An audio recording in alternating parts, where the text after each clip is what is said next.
Well, my name's Sean Himmelberger. I work with Soda Solar, and this is JD. As some of you, if you've followed on YouTube, you've seen him. He helps us as well work on solar projects, primarily in the RV industry, but we work all over and off-grid systems as well. So we're doing a little conversation and discussion about building your own battery bank using these cells or similar cells. They come in a variety of sizes. This particular one is a 280 amp hour cell running at 3.2 volts. So you have to arrange them together to get higher voltages. Most things don't run at 3.2 volts, as you know. It's either 12, 24, 48, and we can get into pros and cons of why you'd want to run each of those individual systems. So real quickly, I'd want to get into why would you want to build a battery using these rather than something that comes in a pretty box. And right away for me, it was one of the big reasons was it saves a lot of space. If you've watched any of the YouTube videos about where they've ripped open, your battle borns, your pretty much anything that's made to fit into a Group 31 size battery, there's a ton of wasted space in it. So when you're making a big battery bank, like is in this bus here, or in a lot of the different RVs and buses around here, when you're putting 10 plus batteries, all that wasted space really adds up. It limits how much capacity you can actually add to your battery bank. The other big one, and the other big reason I got into it was it saves a lot of money. You can build these battery banks extremely cheap. I would say another big advantage is you can build them any size you want, any physical packaging you want. You can do extremely long. You can stack these cells up as long as you want. Or you can put them in, more of a square shape. Or we've even experimented with Airstreams where they got that curved part in the front where we've made kind of a Tetris piece that fits right in there for 560 amp hours, and it's about just a little square, and it fits right in there where pretty much no other battery will fit. And I think I've said most importantly a couple of times, but I would say one of the most important things why you'd want to build a battery is if something goes wrong with it, you can fix it. You built it, you know everything about it and how it works. With the other batteries off the shelf, if something goes wrong with it, you call up the manufacturer and they hope that they'll honor the warranty. There's some people shaking their heads. Warranty, what warranty? Yeah, it's... Oh, darn, I disconnected you. Right. JD, do you have anything to add on that? Sorry, I ambushed you there. No, I think that's, well, one of the things that I mentioned too is that you know the quality of the battery when you build it yourself. You can throw it together super quickly and do really janky bus bars if you're that type of person. Or if you want to know that it is good enough and built well, you can use heavier duty bus bars, you can get your BMS, whatever quality level you want in your price range. That was one of the things that I really liked about it. For instance, for those of you on YouTube, not here, this cell, it can be had for, depending on how you buy it, as you could be spending upwards 170, 180, maybe even more per cell if you want it really quickly, down to, if you're willing to wait, I think 130, 120, somewhere in there, or, So I guess they have double the price. But 4 or 5 years ago, $70 a cell, it was just ridiculous. The market was flooded. I don't know exactly what was going on, but they've come up in price, but they're still a good deal. I agree, 100%. So let's say you want to build one of these. Obviously, you're going to need some different components to make that happen. First thing you're going to need is, like I said, you're going to need these cells. And like I said, they come in a variety of sizes. Lately, real popular ones are the 300. Like, what are they, 304? 310s now? They keep pushing them up, but they do get bigger in size. Yeah, there's exactly. They're actually 280. Really? No, no. Are they really? Actually 280s. The actual capacity output testing of the 300 pluses have not been yielding their rated watt hours. Okay, we got a Very real-time fact check here. Eloquently said. Makes sense. I still go with the 280s because they're tried, true, and tested, and I know they're, we've kind of developed tooling around it, we know what they'll fit into. What do you want us to do with bare wood? Oh, you can one. bring Bear here, and Isabella will take care of her. Follow this handsome gentleman here. Where was I on that? 280. 280s. Okay. So, all right, this is probably about the biggest size cell you'd want to create batteries out of, but you can get them at 100 amp hours, or even, what are they, 80s, 90s. The advantage there is you can do more interesting shapes. Generally, you can install them about any way you want, except upside down. I think there are some limitations as to doing this way versus this way. I want to say it's this way is okay, this way is not okay, but you want to do your own research on that. Typically, I install them this way. The reason being is there can be some leakage, and there is a little bit of electrolyte in these, and you want that electrolyte to be surrounding all the cells. The other really important part, and we'll get into that on this one as well, as it's something that's currently missing, is you need a BMS. Battery management system is very important. This is an example of one. This is from a company called Dali. I really like them. Some people don't. It is a controversial issue as to what, like anything, Ford versus Chevy, Apple versus PC, whatever. There's opinionated opinions on the internet on these. We use a lot of these. We also have, if you want to look at these later, you can. This is a JBD BMS, another popular company.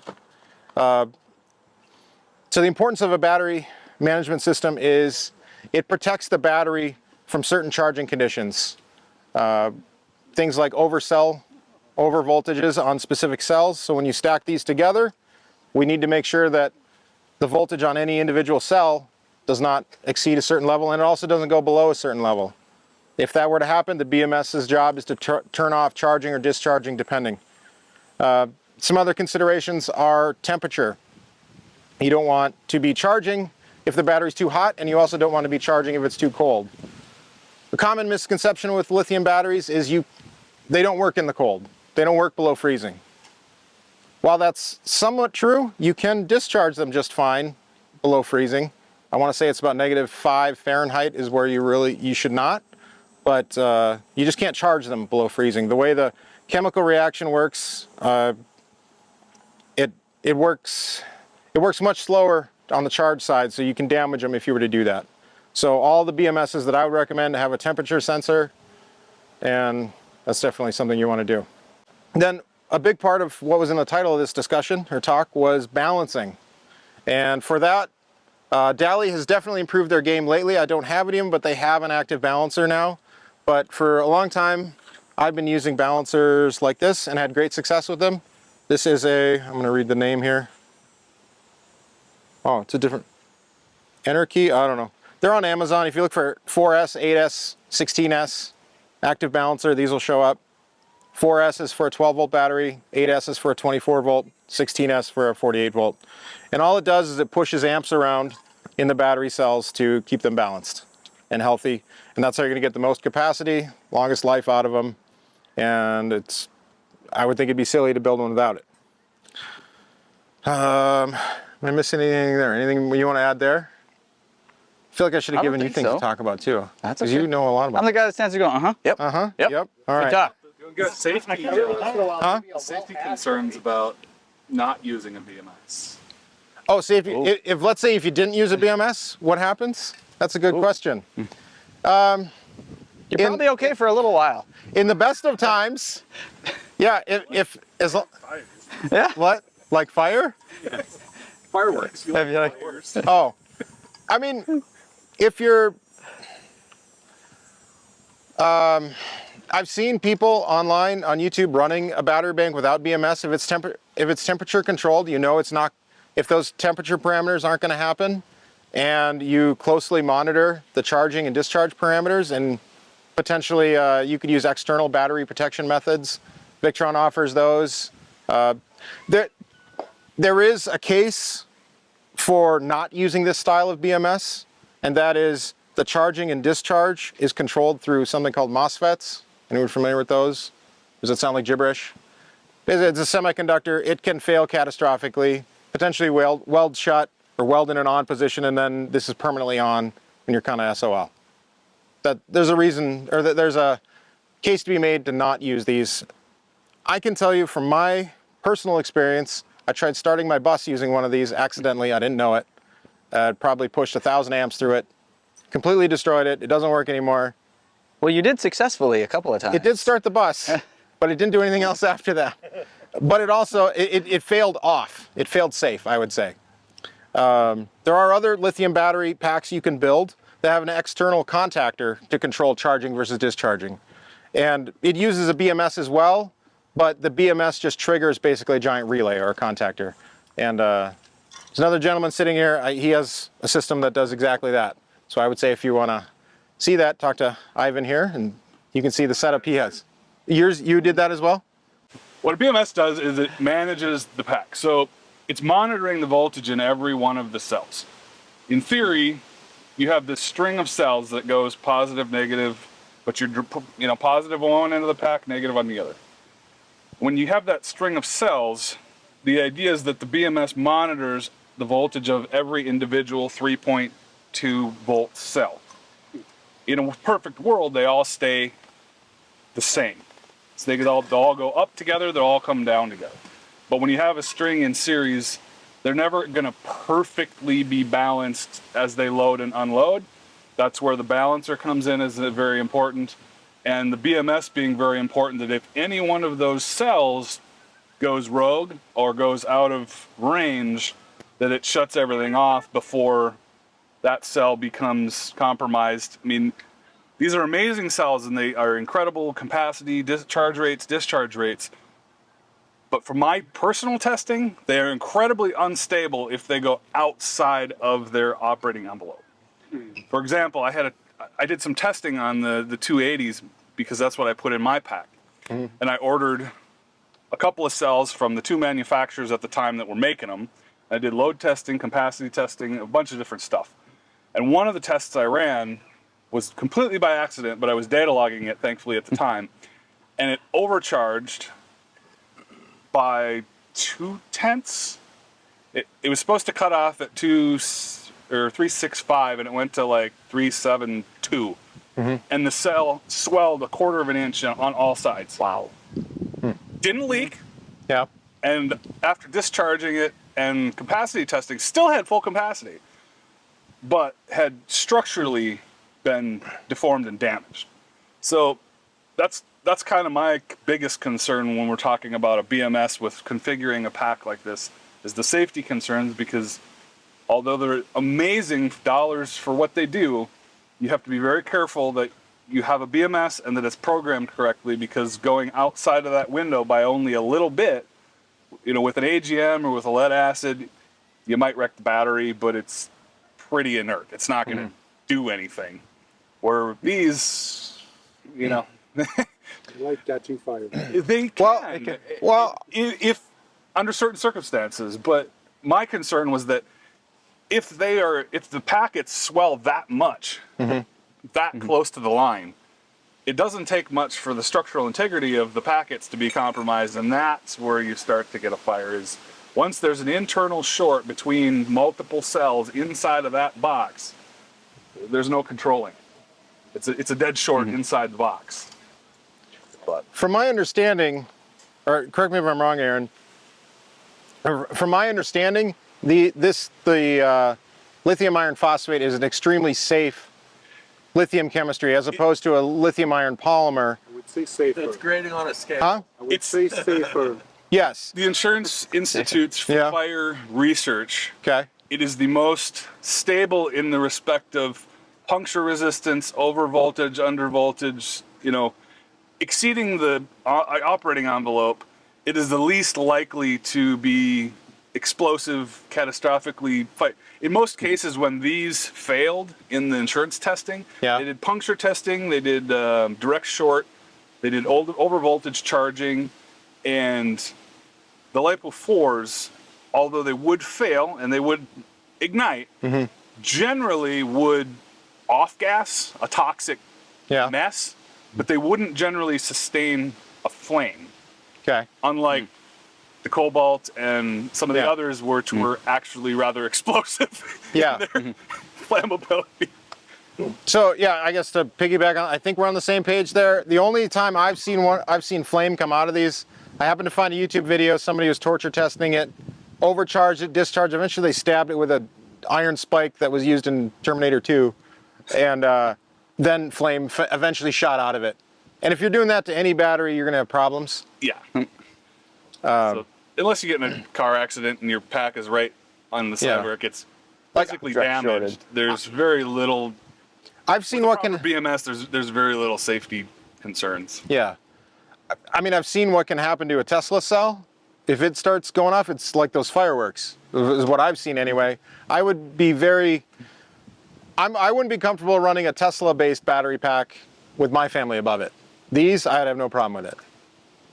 But again, I would say, do a lot of research yourself on this. This is just some information we know or we've learned, and just sharing that as best we can. So yeah, I definitely want input from everybody here. This is, I would call it very much a discussion.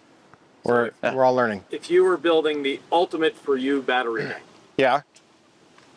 you'd be using a BMS. Would you also be using independent balancers from the BMS? What other safety items would you add in? For me so far, I guess probably using a contactor in addition to, or maybe not, maybe I'm going against myself, but perhaps a contactor is probably the safest way. It removes the failure mode of these. Okay. In practice, this has worked pretty good for me. I personally run a 500 amp version of this because I cooked my 250 amp version. Oh, there you go. In my system, the Rec BMS is complete and ultimate control. So although my charge controllers are programmed to function a certain way, the inverters are programmed to function a certain way, all of that should work fine.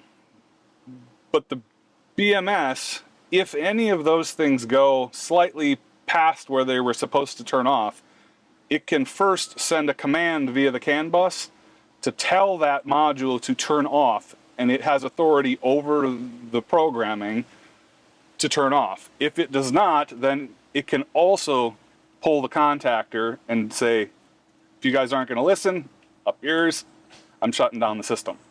So the fact that it speaks the native CAN bus through the Serbo GX, and it allows the communication that I can monitor it remotely, and I can log in and make alterations remotely, and there's a lot of advantages from a nerdy standpoint. For setup side, was on a 1 to 10 scale difficulty. How would you say that was? Yeah, or just getting to actually Less do than that. you would expect. Oh, I that's would good say to it know. was a 6. It's not any harder. Yeah. I would say it was not any harder than configuring a GX. A servo. Okay, that's good to know. If you can program a servo or you can program an inverter pair, it's not any harder than that. And for those of us that know nothing about what you're talking about, compared to programming your VCR or Right, putting a man on the moon. exactly somewhere in that scale. I would If say you're familiar with doing a firmware update on a device or managing a Wi-Fi network, or You gotta be computer. well, I would say more like a smart outlet. yeah, like smart devices. If you can kind of, Turn off at this time, turn off at that time Okay. on this day of the week. If you can do that, I mean, it's most closer. people would consult somebody for the programming side of some of this stuff, but configuring it, bolting it together, putting all the wires on, super basic. And then can Soda Solar do remote programming? We do through the Victron VRM online portal. We can get access, and to a certain degree, we can do programming. I don't know that we can remote into a Rec BMS. You can if they have a Wi-Fi module or they have it connected via a local computer to the internet. Currently, I've never done a Rec BMS, so you know what? Yes, it can be done. I will put. If Aaron would like to put his share his contact information, we can put it in the description on this video, and you can bug him. Hey, I'm open to consulting. It's only money. Yeah. We've had a lot of new faces show up. I think since we've been talking. Do we have any questions? Any fresh questions on this? Disadvantages of building your own versus store-bought. A lot quicker. Time, I think, would probably be the.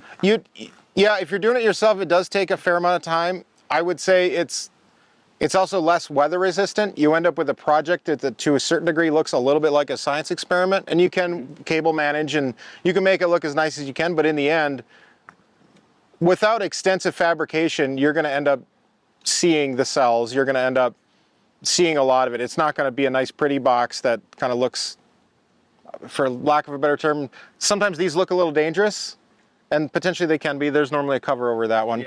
Yeah. They definitely can be. Whereas one that's pre-manufactured, it has a much more probably safe look to it. Also, you know, weather protection against splashes and things like that. But for the most part, it's my understanding. Splashes. I've had water drip onto these cells and they're just fine. I mean, they're pretty inert. Yeah. I've had batteries themselves in commercial cases be completely waterlogged. And usually what fails is the BMS. And you can replace the BMS with one of these little ones here, something like this, and the battery will continue to function, like a, like a Chins or an Ampere Time or even a Battleborn. Even a Battleborn. Yeah. Battleborn batteries do fail. They're not perfect. That's a good point as well, is by having individual components can be replaced, just like a inverter. Like if you have an inverter solar control Yep. combination and something goes bad in it, chances are you're replacing all of it. You know. Yeah, but as far, I mean, of course, then warranty as well. But we've kind of talked about those of us who have tried to use the manufacturer warranty have greater degree of success than others. Greatest, different degrees of failure. Yeah. Success isn't part of the option. I mean, the thing a lot of people don't understand about your store-bought battery is the warranty is prorated, just like your roof. If you've had a sticks and bricks house, if your roof is 15 years old and it's got hail damage, a lot of times the insurance company is prorating it. Well, because it's 15 years old, you got a 20-year roof or 30-year roof, whatever. So you quarter of the money. Yeah, Exactly. Battleborn, I'm sorry, but I know you do that. Yeah. To a certain degree. After a certain amount of time, you do prorate that warranty. You're not a 5-year-old battery you're not getting it replaced for free. You're paying something. Now, 2 years down the road, we have one cell that really isn't cooperating with the rest of them. We need to replace that cell. Can we just replace that one cell, or do we have to replace the whole bank? That's a good question. There's kind of what you should do. I know Aaron's got some thoughts on this, and he'll share it. But Can you? Yes. Should you? let me get at least my thought It first. And then, depends. yeah, I would say, I mean, if you're in a situation where you've got a cell that's now at 10% capacity, 20% capacity, Yes. the rest of the bank is aging slowly, so it may be at 95% of original. I would say you'd be better off swapping it out. Your balancer's going to be doing more work, this active balancer, to keep it in check. I might suggest dropping your overall charged voltage a little bit, and just to keep it in parameters. I would say your best bet, if you're doing a series parallel array, would be to kind of replace one in all of them to bring all of them up to the same. But Aaron, what would you say? I would say talk to somebody like that's studying up here about your individual situation, because it's going to depend on a number of factors, one of which is what you have for BMS, what you have for balancing, how the pack is programmed from the get-go, how old the batteries are. It's like you mentioned, one of the things is if you replace one, you can rein in your usable capacity. So instead of using your full 100% to zero, we're going to shrink that by 5% on the top and 5% on the bottom, which kind of takes away that 10% capacity loss of the rest of the cells. And we're not using the whole new cell, but we're going to be able to keep that pack at a much more consistent, equal, voltage. Just make the new battery match the old battery. Yeah, exactly. Yeah. So we're dumbing down the whole system. I would say it's not that common that if you're going to have a failure in one of these cells, you're going to have a failure in the first 20 or 30 charge cycles. Okay. I mean, by the time it's balanced, by the time it gets through its balancing and the pack is happy, you'll know. Okay. And I've only seen it happen once or twice. So cycles, we've seen some aforementioned battery manufacturers have a suggested, after 4,000 cycles, they'll still have 80% of its capacity. We have that Non-truth there. This particular, I want to say this particular manufacturer, I think this is an EVE cell. I want to say they're good to 6,000 cycles. That being said, think about what that actually means. That means a full charge and discharge. Now, there's 365 days in a year. So you extrapolate that out, you're far beyond the calendar life of this battery, because it also ages on a calendar as well as usage. Okay, and what's the calendar like? I want to say, was it 10, 15 years, 20 years? I mean, if you do a charge cycle a was day, 10. that's 20 years. Yeah, that's good. Yeah. So it's probably going to degrade due to age faster than it's going to degrade due to cycle life. yeah. Yeah. Okay. Now that's also assuming that our BMS is doing its job, and we're not, Yep.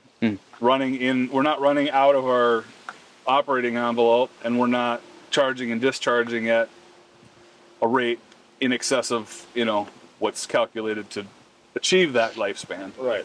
So like if you have You talk like a politician. if you have four of these put together to be the equivalent of like a battle battery, but you're discharging it and charging it really fast. Well, Yeah. that 6,000 cycles is calculated, I believe, at a 0.2 C or Is it? 0.3 C, something like that. So 0.2 C would be 2/10 of capacity. Right. So if it's 1,200 watt hours, 2/10 of capacity is 24 watt hour. yeah. No, 1.2 Yeah. times 2 point. Math is hard. Math is so hard right now. You can do the math at home. Do the math at home, friends. It's fun. Calculator in your phone.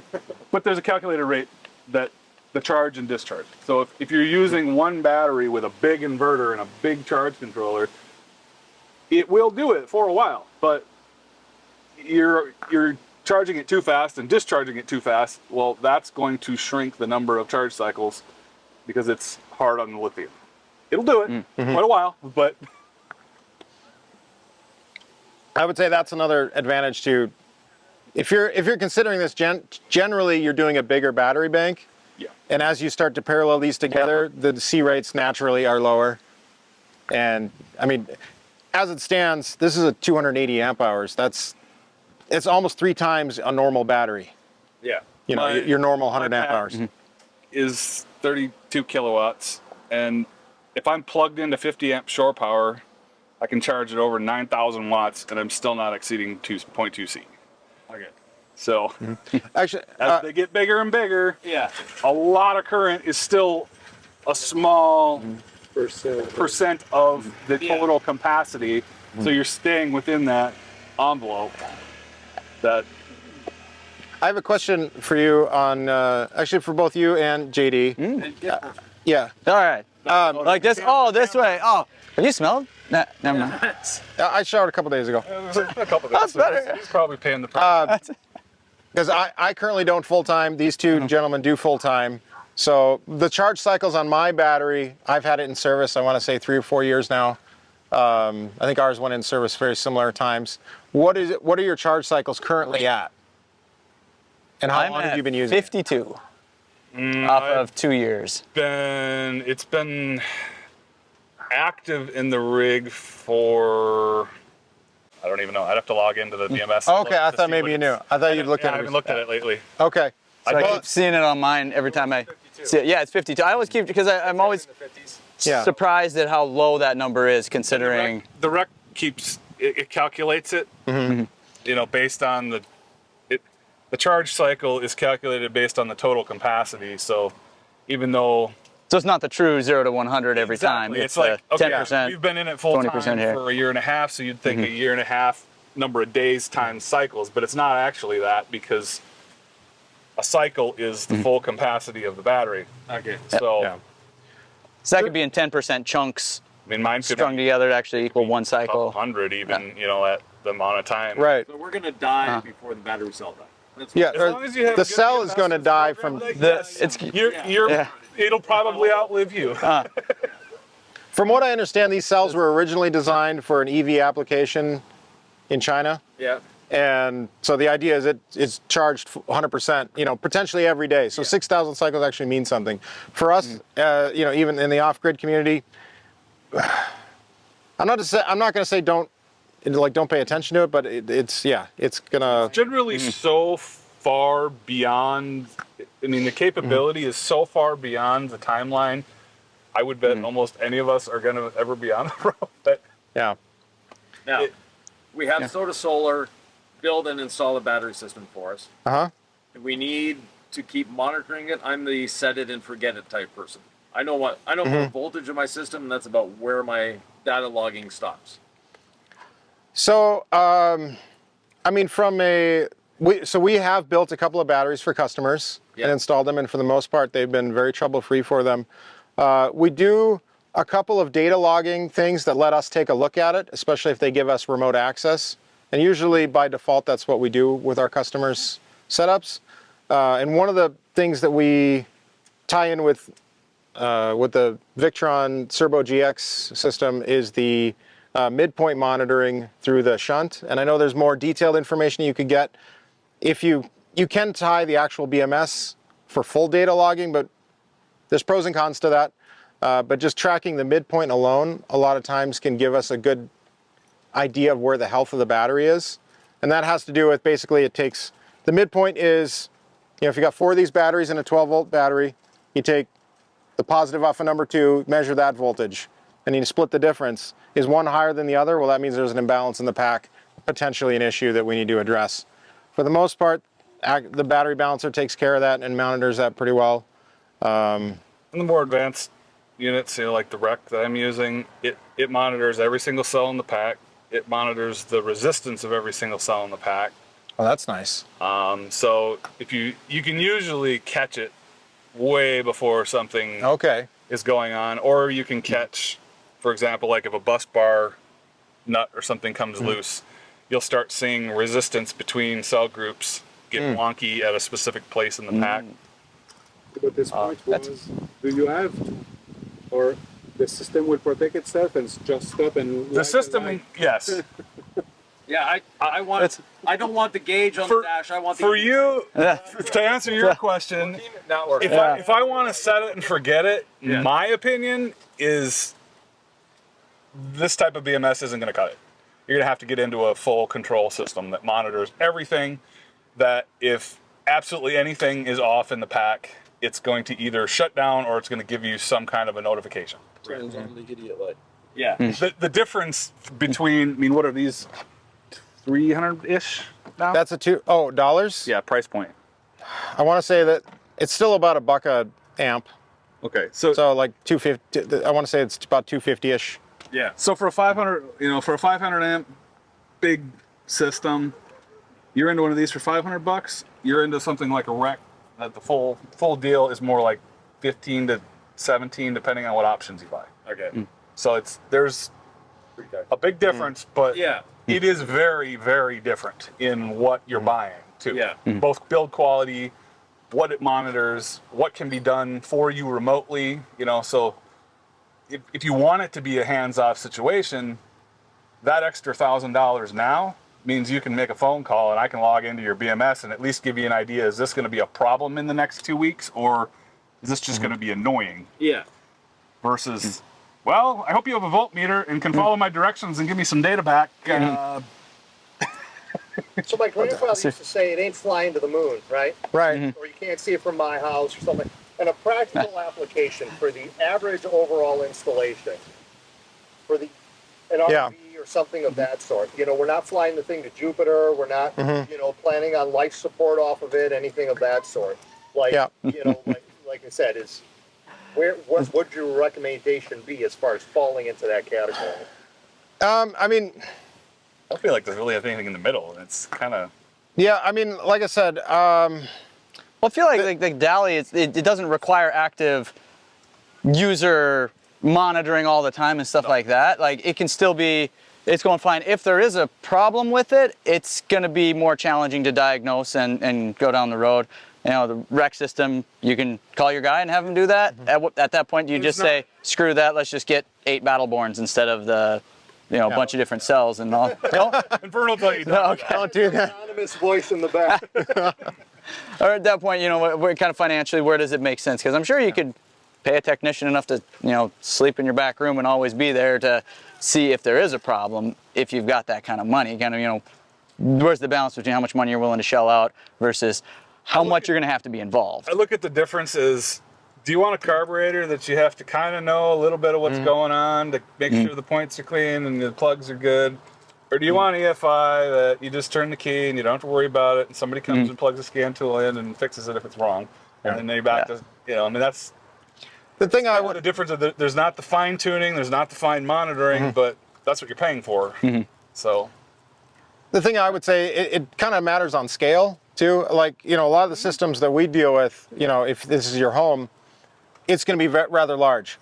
The majority of the systems we build for people are, if you've got a camper van, a lot of times we're doing like just 8 of these cells together, and you can put them, we can do a battery, 8 of those, 560 amp hours in a 25 by 7 or 6 inch footprint by about 10 inches tall. I mean, that's a ton of power. Yeah. That BMS works on it, and we haven't had any problems for we've got a couple in service now for a couple of years. well, No you're issues. dealing with something smaller that if Right. you have a failure, replacing the whole thing is not. We're not talking, thousands and thousands of dollars. Where if you have a pack of, Oh. Yeah. 40 of them. Now the extra $1,000 for the BMS that makes sure everything is happy. Well, if something goes sideways with 40 of them, it's a little more to butt chew than 6 or something. So that's kind of where the trade-off comes in. That at some point you want that as an insurance policy. Yeah. That was my opinion. I'd be that way as well. The other thing I wanted to make sure we touched on as well is, and it kind of dovetails into what you had said about if these get out of parameter a little bit, and it is a little controversial, at least within the battery building community, which is, do you compress these or not? And typically, the manufacturers will say you'll get a couple more 1,000 cycles out of them if you put them under some compression. There's a specific amount of compression that you're supposed to do. Generally, it seems some compression is better than no compression, but getting the exact compression probably isn't worth it. And even like we talked about with the number of cycles, no compression at all is probably just fine. I would call that personal preference. At this point, we probably compress for space savings more so than anything else. And just it makes it a nice, tight, compact single unit. Or it's less stress on your bus bars. Yes. Yeah, True. because they don't move The around. reason I did it. I was just reducing the chance of vibration damage to either the bus bars, damage to the studs, damage to the. Because all these aluminum things is a small aluminum plate that is under this plastic, which is then attached to the jelly roll packets on the inside. So there's not a lot of structural integrity to the top of that cell. Yeah. And everything. Constant earthquake. Yes. 60 seconds of earthquake every minute. Yes. Yeah. Oh, well said. Good. What's the cost of one pack? One pack, it would be cost of the cells, and we covered that earlier. That is variable. Depends if you can order from an Alibaba seller and wait 6 months. sometimes up to 6 months. During the pandemic, it was pretty crazy. It's gotten better, or there are some U.S. suppliers where you can get them in a week. Basically, the faster you get it, the more expensive they become. So if you've got more time to wait, you can get a better price for them. But let's just call it. We'll go with worst case scenario. Let's say you're paying $180, or $180 or so per cell, plus the cost of a BMS. You can build one of these for at or around $1,000 easily. If you're willing to shop around and you have more time, you can get even lower. And it depends on the BMS too. 3 times the capacity. Yeah, and that's around that $1,000 somewhere, and that's 280 amp hours of capacity. That's 3 of your normal Group 31 batteries, and it takes up about this much space. It's a great package. Even I think for smaller vans and things like that, they're really efficient. And then of course, like we talked about, you know how it's put together. If something goes wrong with it, because you put it together. Is there an advantage, like what's been done here, to oversizing the pack?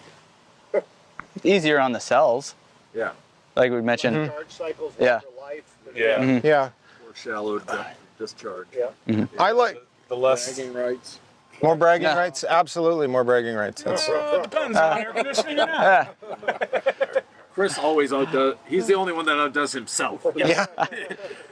I would say, I mean, this is also a controversial topic, but I'm on the side of, let's say if you're doing a bigger battery bank, some people will do, let's say if you're doing a 24-volt battery bank, they might make 2 individual batteries with 2 individual BMSs. There's some thought there that they're redundant.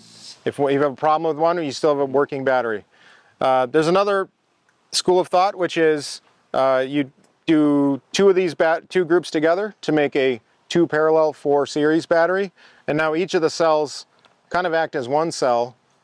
And to be honest, that's my preference.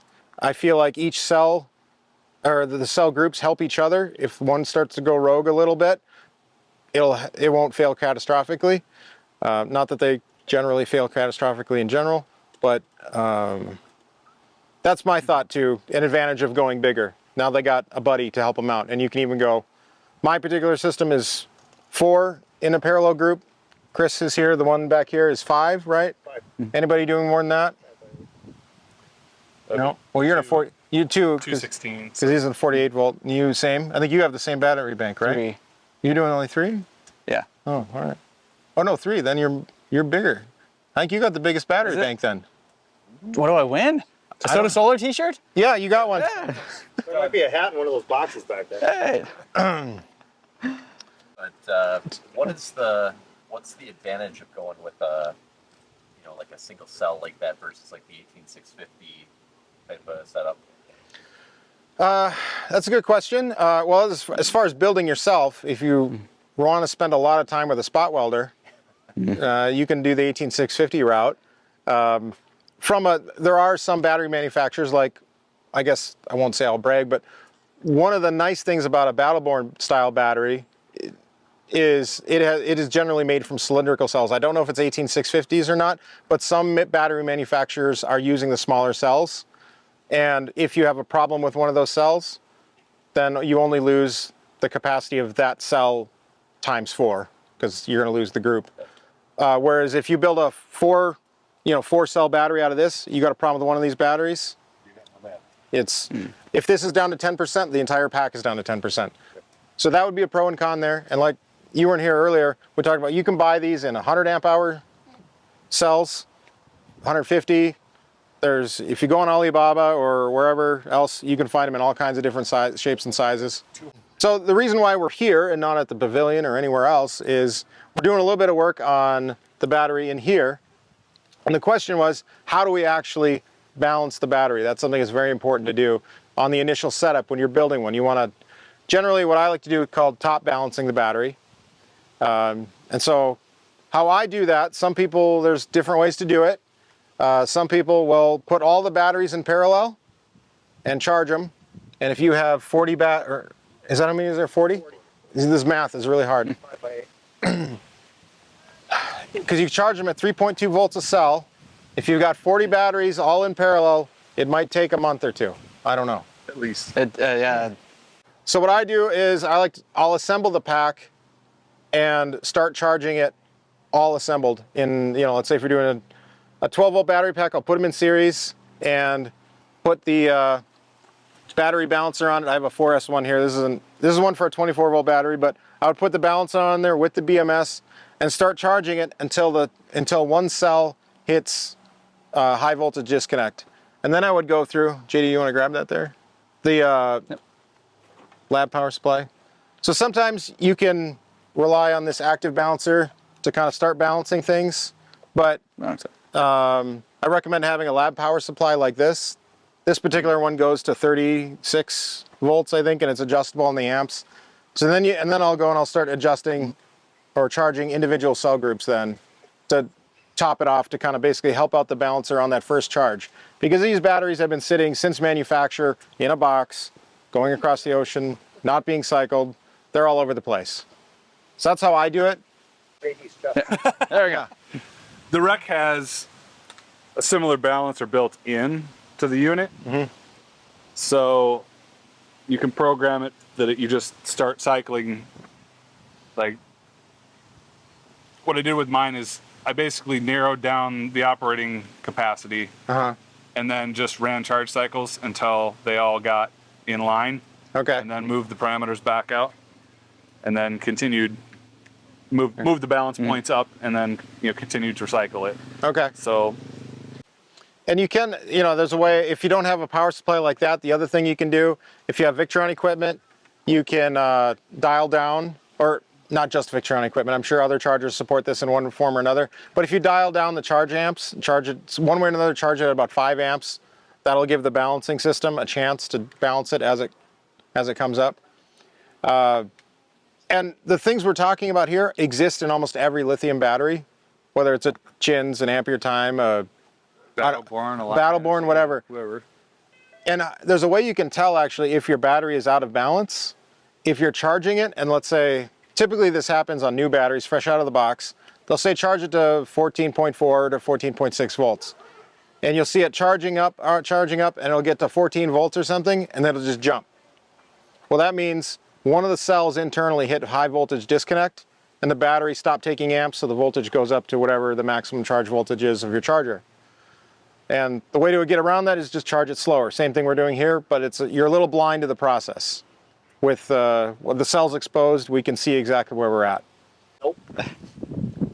The other thing that was and is a mystery to a lot of people, if you could spend 2 minutes discussing parallel and how you're adding amp hours versus how you're adding voltage between the batteries. You know what I mean?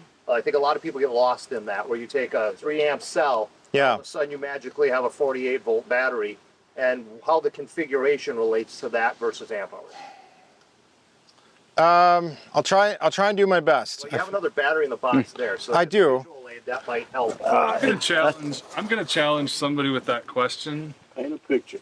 To talk about capacity in watt hours, because watt hours is an actual measurement of Always the same. power to do work, where amp hours is the measurement of current doing a work, which has a lot to do, it's completely dependent on voltage. So if you think about it like the garden hose analogy, amp hours is measuring how fast the water is moving out the hose. But it doesn't tell you how big is the hose. Right. Watt hours tell you. Watt hours tells you how many gallons moved through the hose. Doesn't matter how big the hose is. Yeah. So in this analogy, the larger the hose would be the larger voltage of the battery bank. This is the easiest way to put it. Voltage is like water pressure 12 in my volts. mind. Yeah. 100 amp hours at 12 volts is 1200 watt hours. Right. 100 amp hours at 24 volts is 2400 watt hours. 100 amp hours at 48 volts is 4800 watt hours. And They're all 100 amp hours. Right.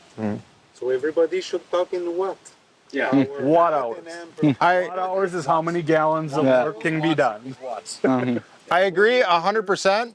It's not how the batteries are sold though. So But yeah, that's the frustrating part. that's where the confusion comes in. Voltage is not the same, but a watt is a watt is a watt is a watt. Yep. Exactly. Microwave consume what? Everything consume what? So And now I'm glad you mentioned that, because when you're looking at a consumer, you're looking at how many watts does it use. Yeah. So your microwave uses 1200 watts when it's running, and it runs for 30 seconds.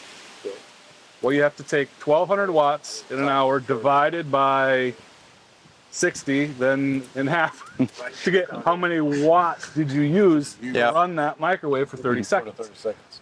But the beauty of talking about your battery that way is you can put together how much power does that use when I use it? How much power does that use when I use it?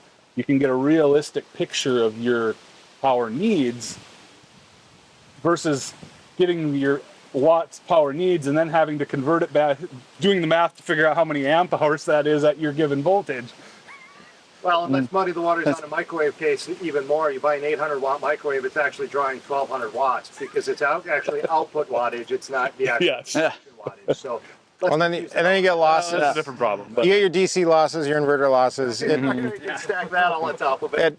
Where I've come down on it, People are confused. where I've come down on it a little bit is I try and speak both languages. Kind of, there are some bilingual people here. It's kind of, rather than making, mandating that everybody else speak French, you just learn how to speak both. And what? But yeah, watt hours is kind of the one universal truth when it comes to everything. And that's a great way to think about it. But I guess to try and answer the question, yeah, when you put batteries in series, so let's say, this is a 280 amp hour cell. Right now I've got positive and negative opposite each other. So if I was to connect two of these and then measure the potential between these two, I'm going to get 6.4 volts at 280 amp hours. If I switch it the other way and we run them in parallel now it's Positive, positive. positive, positive, negative, negative. 3.2 volts, but now the amperage has doubled. Same amount of watt hours are here. We haven't done anything with it.